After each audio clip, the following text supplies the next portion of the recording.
Hey guys, what's up? My name is Anthony, and welcome to another edition of Being a Sports Talk. And today I want to talk a little bit about Jared Goff and Phillip Rivers. I've done minute film analysis in them, and they're both going to get their own film analysis videos. But I want to talk about both those quarterbacks, kind of my opinions right now, before the full analysis is complete.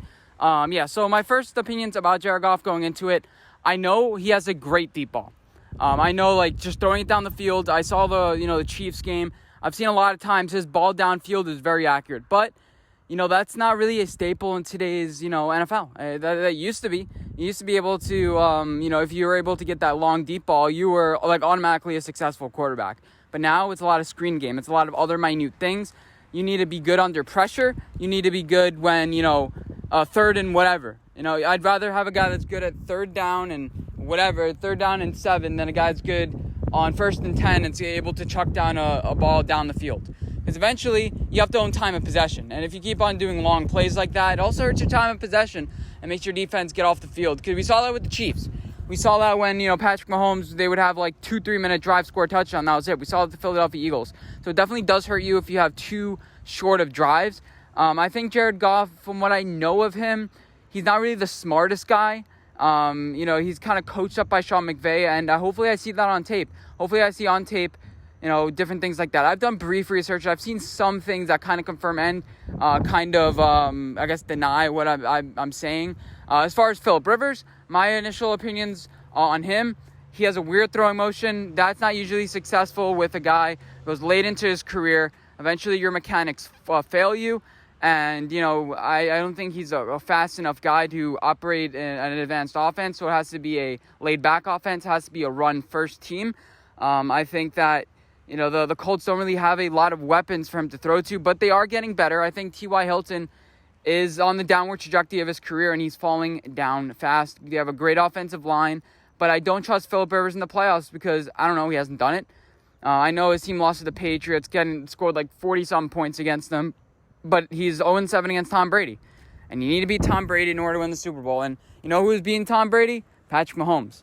So that's the guy that you're going to have to beat. And I'm kind of unconfident that he's going to be able to do it, but we'll see.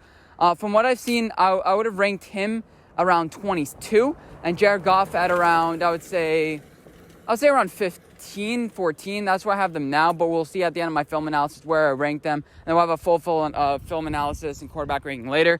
And another thing I want to talk about today is why isn't Jadeveon Clowney signing anywhere? I thought he was a great guy. There's something that the NFL knows that we don't know. If people are denying a 1-year, $10 million contract, the Browns are denying it. The Tennessee Titans haven't even spoken to him. The Jets, Jets are an obvious team. They're the ones that sign guys like that to 1-year deals, like the popular guys that, are flashy. And the guys, the Giants have recently been the guys that we want free agency. They haven't signed any of them, that sort of thing. It's just they signed the guys that are familiar with the organization, things like that.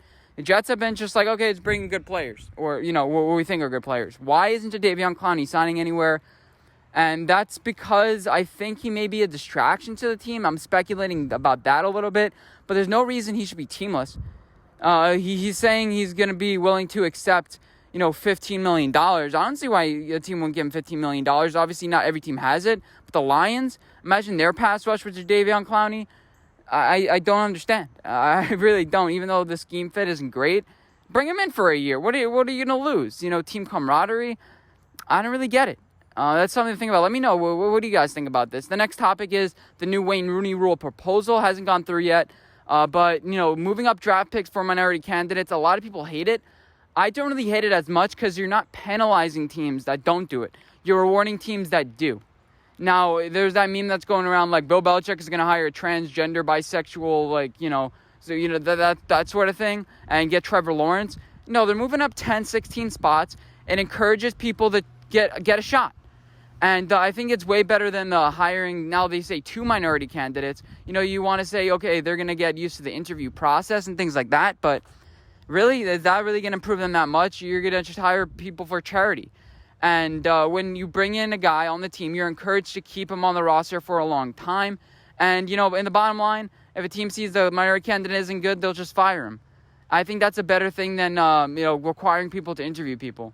I think you have to incentivize because in reality, you're not gonna have a lot of teams hire guys. You're not gonna have a lot of teams move up. You're not gonna have a lot of penalization. It's gonna be a little bit of an improvement, and teams can be like, if we're hiring the guy anyway, let's use that as part of our strategy. And I don't think it's as bad of an idea. I'm not 100% for it, but I'm not totally against it, and I'm not thinking this is like this racist thing. And again, I'm white, so I don't really have the best qualifications here. But yeah, that's my opinion about that. As far as the rest of the news around the NFL. Because we have some time here. We have some time. I'll just give my general thoughts of what's going on. I think I'm higher on the Buccaneers day after day. I really like how Tom Brady is working at his craft. His feet movement, everything like that. He just needs to get familiar with his wide receivers. And the wide receivers need to understand that he's not a Jameis Winston. He's going to demand something different from them. And yeah, so that's my opinion about that. And yeah, so I'm going to come out with BNA Sports Podcast. I'm going to start recording that now. I just haven't been able to get a good recording spot. It's hit or miss. My recording spot's hit or miss. It's really, really noisy, really windy, or, stuff like that. So I'm going to get to recording that. I'll hopefully have that up by tomorrow. I'm going to be editing like a maniac, and I'll see you guys in my next video. Bye, guys.